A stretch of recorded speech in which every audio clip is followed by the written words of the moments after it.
I'm not saying I'm going to rule the world or I'm going to change the world, but I guarantee that I will spark the brain that will change the world. And that's our job, is to spark somebody else watching us. We might not be the ones, but let's not be selfish, and because we're not going to change the world, let's not talk about how we should change it. When you're young and you're a kid, you have so many. I grew up in the hood, man. I mean, I'm Flint, Michigan, where I'm from. And they say, Terry Crews, you can do anything you want to do. You can do anything you want to do. And then as soon as you go to class, you tell them what you want to do, and they're like, man, what make you think you're going to do something like that, man? You crazy? Yeah. And I say, okay, wait, which one is it? Now, can I do it or can I do it? What? Right. And so I started to call people on that. I said, you know what? I'm going to go for it. I'm going to just try something that I'd never done before. I want to design furniture. I want to be a part of this thing. So I'm going. And you know what happened? The stuff worked. People started doing it. It started happening. We took this furniture to Milan. We went in front of all the best people in the whole world, and it got accepted, and people were saying how great it was and how beautiful it was. And I said, man, don't never let anybody talk you out of something like that again. Never, man. Never! Every single morning, Monday through Fridays at 9 a.m., I host a live call-in radio show on Sirius Satellite Radio. It's called Make It Happen with Mel Robbins. And the thing that's been so crazy about that show is every single person that calls me on that show, they call in because they're feeling stuck in their lives and they're resigned about their ability to change their lives. And I'm not talking about people that are nuts. I'm talking about successful people like you and me that just somehow got stuck in their lives. And I'm not talking about people that are looking for cheesy self-help. I'm talking about people that really want to figure out how to move themselves forward. And you know, I find that so many of us think that our dreams are unreachable or unrealistic, and it's just so sad. I mean, people think that their dreams disappear. And if that's what you think, congratulations, you're officially stuck. And the truth is that our dreams are always there, and they don't ever give up on us. We give up on them. But here's the secret. If you just force yourself, and I mean force, because I know damn well none of you want to do anything about this, and I also know you're sitting there like, yeah, this self-help crap, this isn't for me. But if you just force yourself to take a couple small steps, there's always a surprise. There's always a surprise waiting. Stay in front of the competition, because there's two ways in this industry. You move with it or it moves you. And I've seen so many sad stories across the decade where chefs have just got lazy, given up and lost that hunger to be competitive because it's the best job in the world. That's not really a job, it's a passion. Because when you're rubbing shoulders, and here we are now, 10 years later, and I've got a restaurant next door to Jamie Oliver's, and we're both literally 2 meters apart. Phenomenal chef, and we keep each other on our toes. So that's exciting for me, and that's been the one key issue across the 10 years of filming Kitchen Nightmares. Never, ever, ever give up. Got a chance to travel all over the world with big companies like Kraft General Foods and Air Products and Chemicals, solving some very complex problems, and with using my engineering skill set, and I loved it.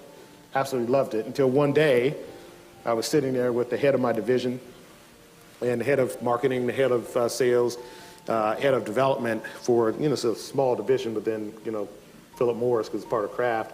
And I realized when we went through our 6 most important strategic priorities, I was leading 5 of them. I was half the age of everybody in the room, and I know I was making a third of everybody in the room. And I said, I'm either doing something very right or very wrong. And it was a bit of both. Right. And so this kind of that lesson of the realization of worth and self-worth, right? I said, you know what? This is a great experience. I'm having fun. I got 3 promotions in like 18 months because I was doing all these great and wonderful things. But then I realized there's probably something else out there.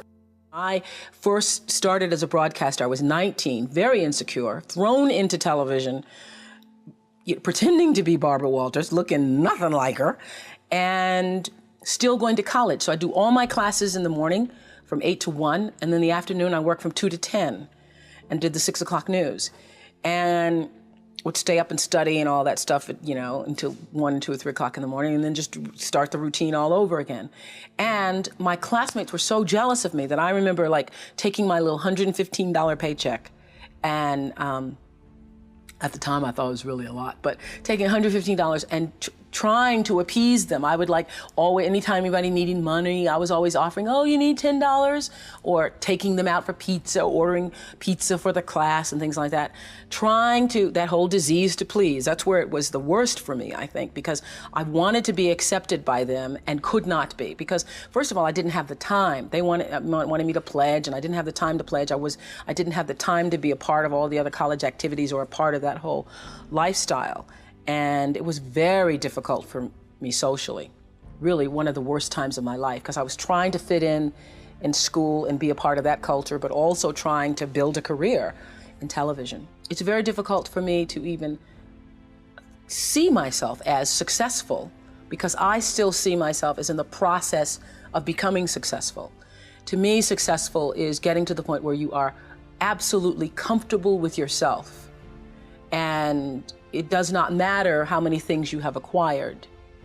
The ability to learn to say no and not to feel guilty about it, to me, is about the greatest success I have achieved.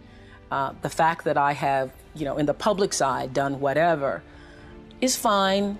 It's all a part of a process for growing for me. But to me, to have the kind of internal strength and internal courage it takes to say, no, I will not let you treat me this way, is what success is all about. It's the same thing that prevents you from being abused as a child, that prevents you from being abused as an adult, that allows you to build success for yourself. I will not be treated this way. I demand only the best for myself. You are worthy to say no. That it's okay if you say no. It's okay if you say no and then people don't like you. That's really okay. The important thing is how you feel about what you're doing, how you feel about yourself. It's a long struggle, though. It's a long struggle. And I'm just hoping that, in the work that I do on the show and the speaking that I do around the country, and that young people who are watching this can get the lesson sooner than I did. Because it's painful, because you keep repeating it over and over and over until you get it right. And what I found is that every time you have to repeat the lesson, it gets worse. Because I call it God trying to get your attention, the universe trying to get your attention. So we didn't get your attention the first time, so we're going to have to hit you a little harder this time.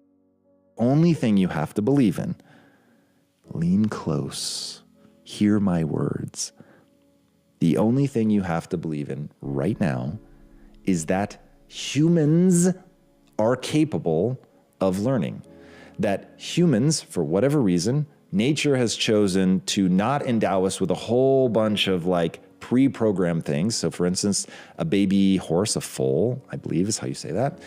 When they're born, they can already walk. Literally, boom, they come out and they're walking and all is well, because that's all hardwired into them. But a horse is a horse is a horse, and they're gonna stay a horse, and that's that. And you're never gonna find a horse reading Chaucer, just not gonna happen. So all those decisions are pre-wired. Humans, on the other hand, come out, they cannot take care of themselves. They're a lump of flesh. They basically know how to suckle, and that's sort of the extent of it. But now humans have the ability to go in all these crazy different directions, and they can learn to become an astrophysicist. They can learn to become a carpenter, a doctor, an astronaut. The number of directions that humans can go in is crazy. The amount of what was once known as junk DNA, we now know as epigenetic signaling. The way that we can respond in all these different directions to our environment, to the things that we choose to focus our energies on is truly unique to humans, is just absolutely astonishing.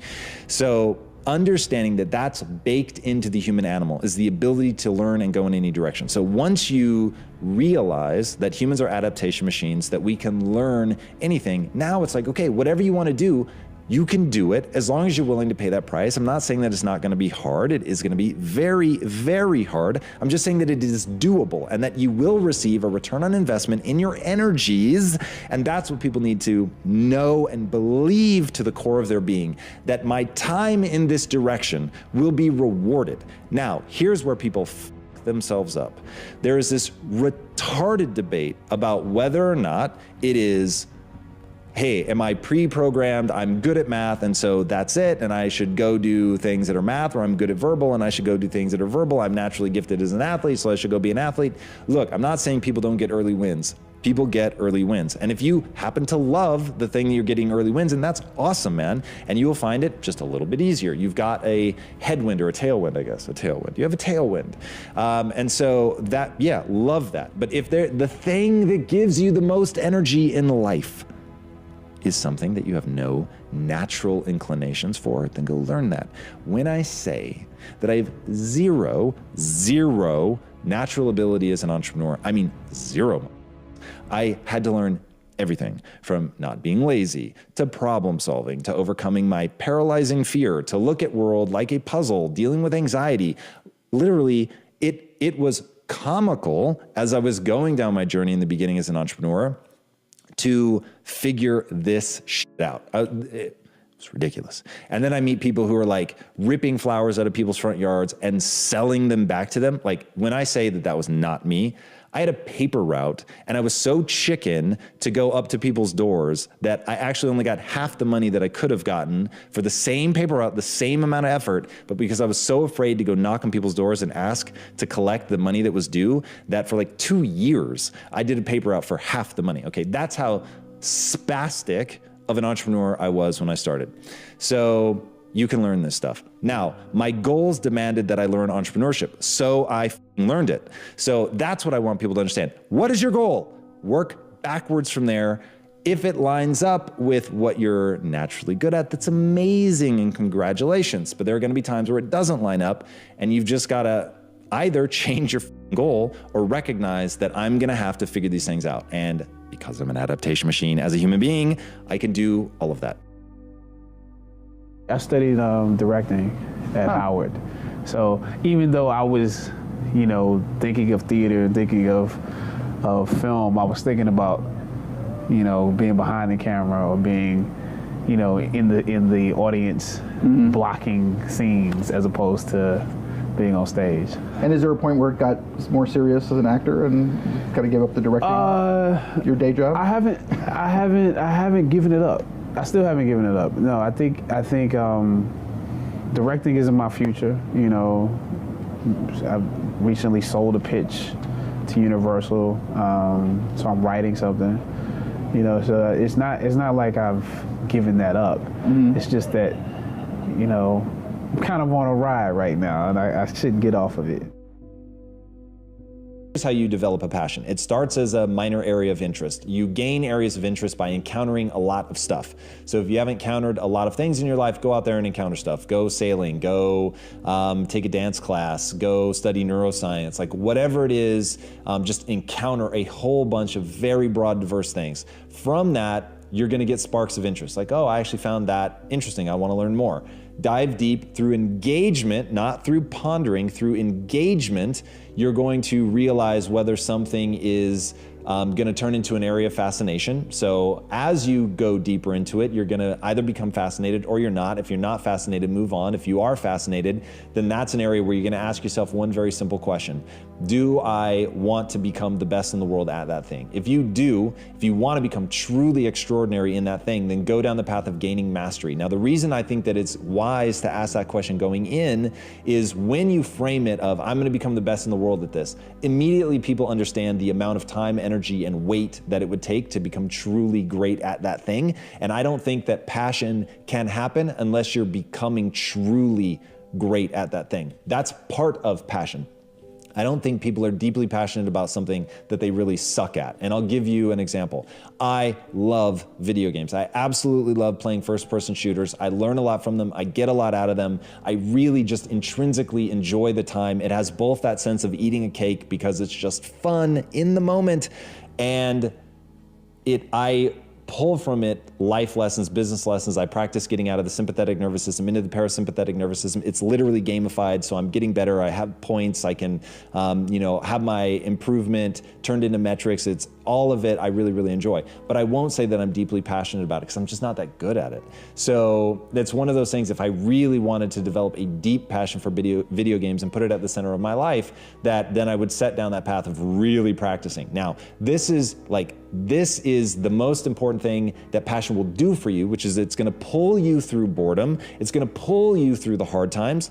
And that's why it's really gotta be something that you just are prepared to become great at. Because when you're prepared to become great, there's just these insane moments of boredom, repetition, and all of that. And if you have this burgeoning passion coming out of that, that's what's gonna give you the energy to get through it. So it's this symbiotic relationship between a developing passion and how hard it is to actually really get great at something. So the things you get great at need to be something that is this developing passion. So there you have it. That's how you do it, and that's why you do it.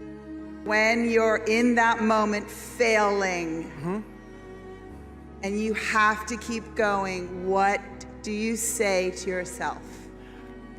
What if? A lot of times I'll be in a 200-mile run or something like that, and I'm all jacked up. Body's broken, mind's broken, spirit's broken. I started to say, what if I can pull this off? When I first walked into the Navy SEAL recruiter's office, he looked at me and said, there's only been 35 African Americans in 70 years make it through. You know what I said to myself? What if I can be the 36th? It's the what if I can pull off a miracle. What if I can become someone that no one thinks I can be? And just me talking about that, I have the hair going up on my arms because it makes me just like, what if I can be that guy that people who call nigger and this and that, and now I'm speaking at Tom Ferry's event. Do you believe in self-punishment, and if yes, why? I believe in this ferociously. This is advanced class shit, and I know that most people are gonna have a seizure when they hear me say this. But if you don't learn how to effectively, not destructively, because that's where most people go, they get into an endless loop of self-punishment, which is totally ineffective. But if you don't learn to punish yourself, you will never get where you want to go. Now, that needs to pale in comparison to the amount of time that you reward yourself, and you need to earn that reward. If you're just lavishing yourself with emotional praise and you haven't done anything, then I think that that will cheapen it, will ultimately mean nothing. And quite frankly, I don't think you can really bamboozle yourself. I don't think if you try to praise yourself for stupid shit, I think some part of you knows you haven't done anything to deserve that praise. But when you set a bar and you meet that or exceed that, to then tell yourself, hey, you did it. You said you were gonna do it, you did it.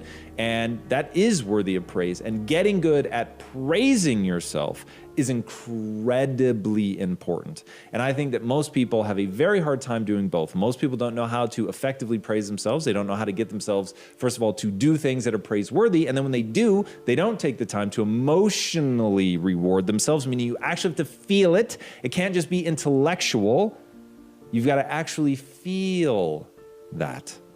And the same with punishment. If you say you're going to do something, even if nobody's watching, and you don't do it, then you need to emotionally punish yourself.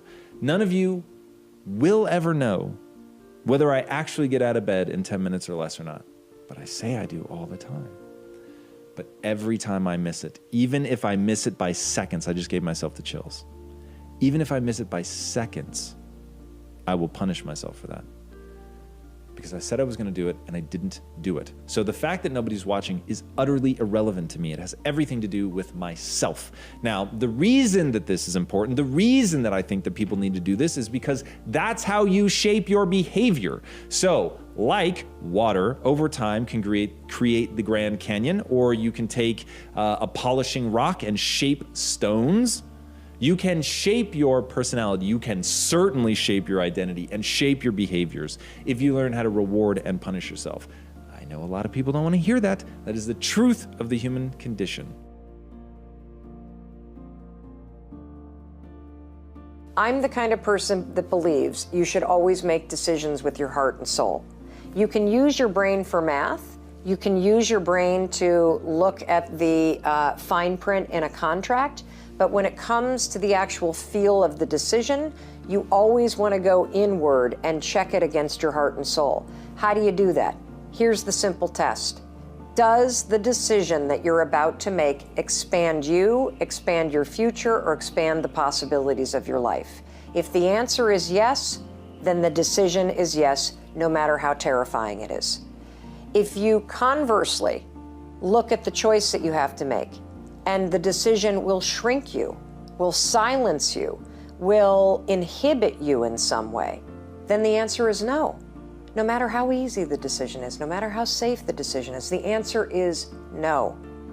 Now, one of the things I want to point out that when you start to use this, does it expand or does it shrink me? Does it open possibilities or does it keep things closed? Does it raise my voice or does it silence me, right? Is that there's always a short-term and a long-term impact to the decision.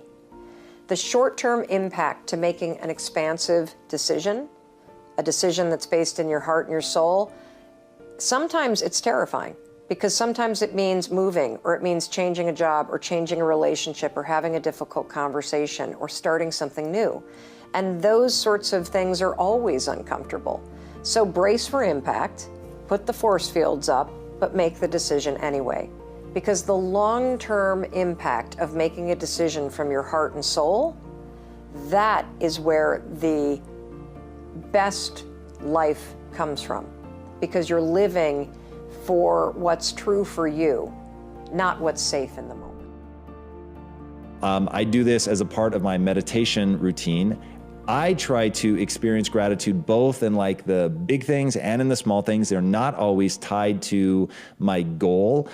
It is purely something to get the neurochemistry pumping in the right direction, to be in a good headspace, to really feel and internalize on a visceral, emotional level that sense of like real deep fulfillment, gratitude, appreciation for what you have going on in your life. So like I said, I'll pick something big and I'll pick something small. So it might be something like, I'm so grateful for 17 years with my wife, somebody that really understands me, that knows my pettinesses, knows my like the dark, ugly corners of my mind. Like they know all of that and they still love me, and they're with me on this journey, and she picks me up and brushes me off when I'm down. I mean, it's just like beautiful. I'm literally slipping into the mindset right now. Like I am so grateful for that moment. And by the way, that's how easily it happens. Like you start, and this is exactly what I'm going through in my head. These are the exact words that I'm thinking in my mind. I don't say them out loud, but I'm thinking them in my mind, which then creates this neurochemical cascade, and you find yourself actually experiencing the emotions of that gratitude. Then I will pick something small. Let's say, take my dog Bonsai. Man, when he gets a haircut, his fur feels like velvet. There it is. I love to pet that dog. Just don't know it. When his hair is freshly cut, super small, super stupid, but I'm actually grateful for it. And it's amazing.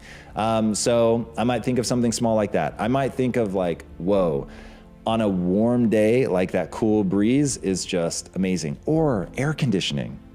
Air conditioning is amazing. Let's all take a second to just be appreciative of air conditioning. That, again, literally, as I'm talking about this, I'm actually feeling the gratitude for these things. So it works just like that.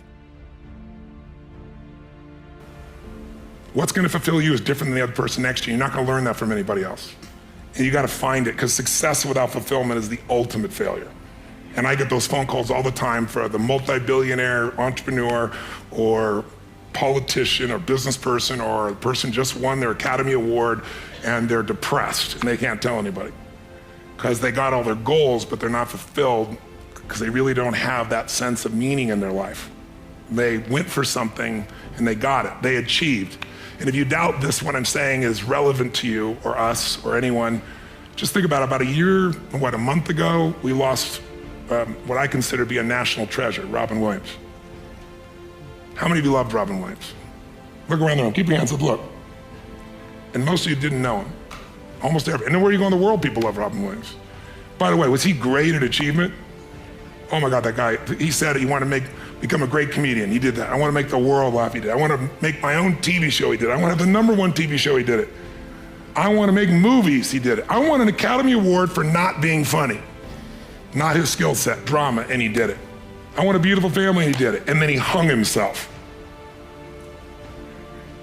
Make everybody happy but yourself. Not a good plan.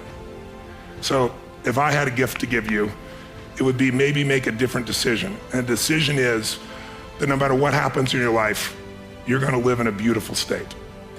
A beautiful state. And that could be happy, that could be grateful, that could be being generous. Those are all beautiful states, aren't they? It could be curious, it could be fun, it could be playful. You're not limited to one state, but it's different than suffering.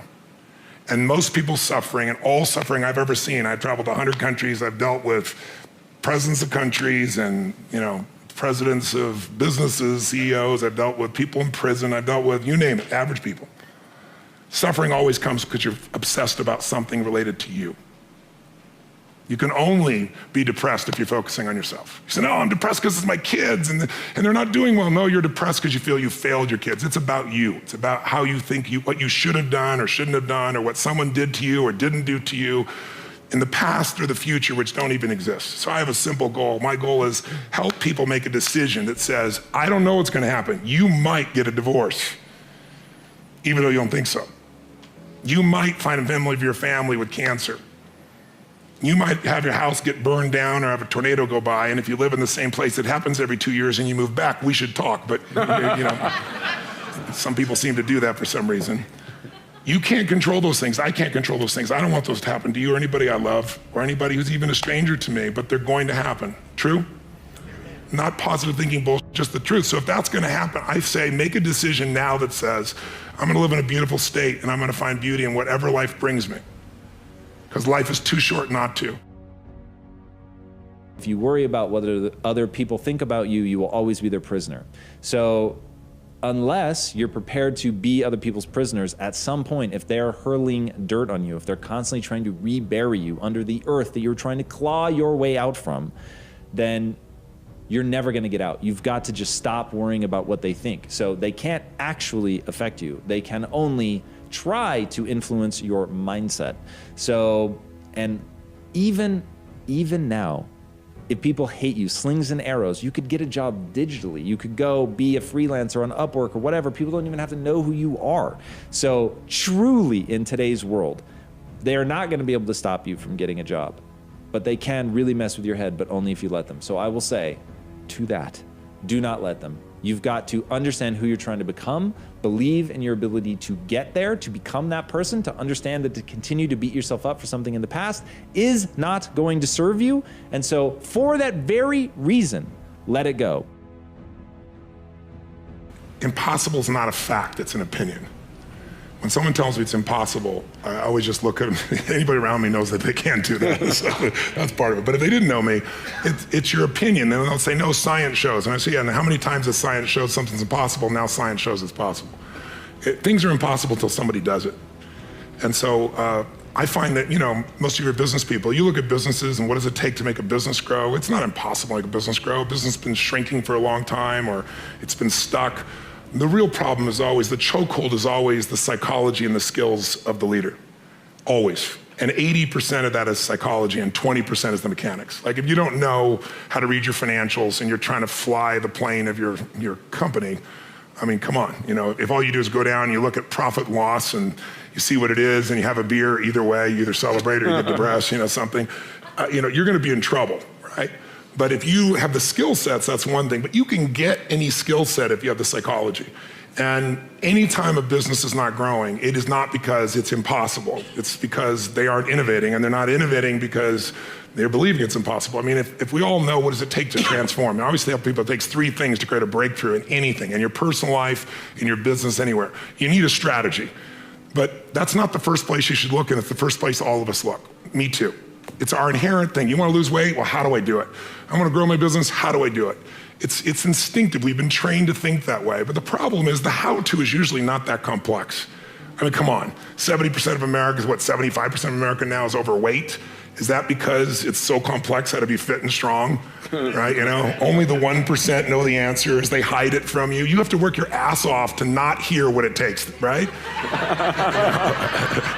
And so I remember I went to a TED Med Center and I watched about 12 doctors, one after another, get up and do these stories about how we could just get patients to take their medications and try to figure out the whole thing. And I was just looking and going, you're all talking about strategy and you've forgotten psychology.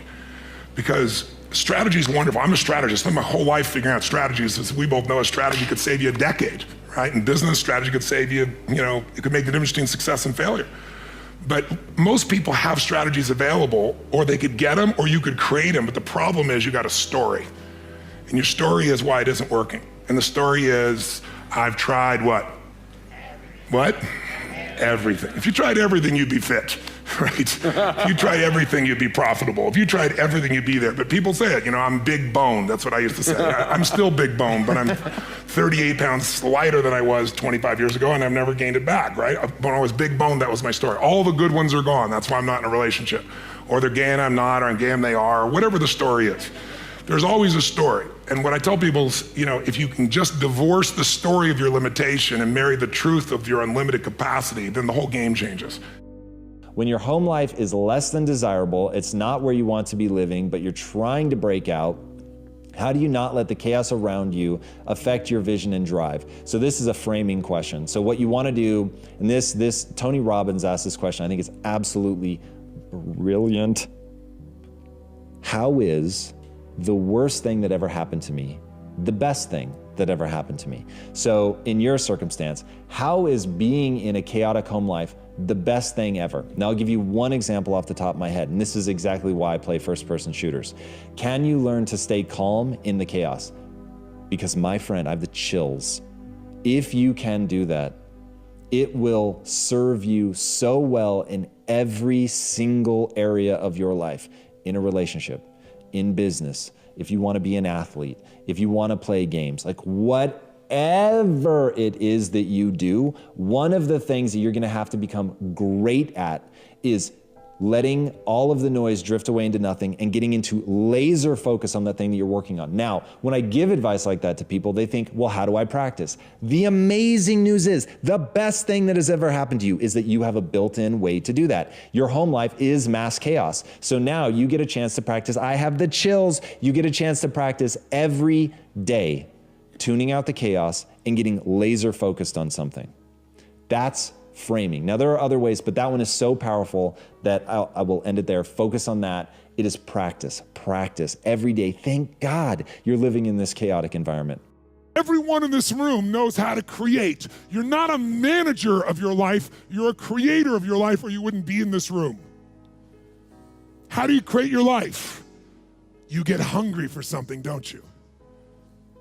Who has done something in your life that once seemed difficult or impossible, and now it's part of your life? Who's got something in your life in this area? Say I.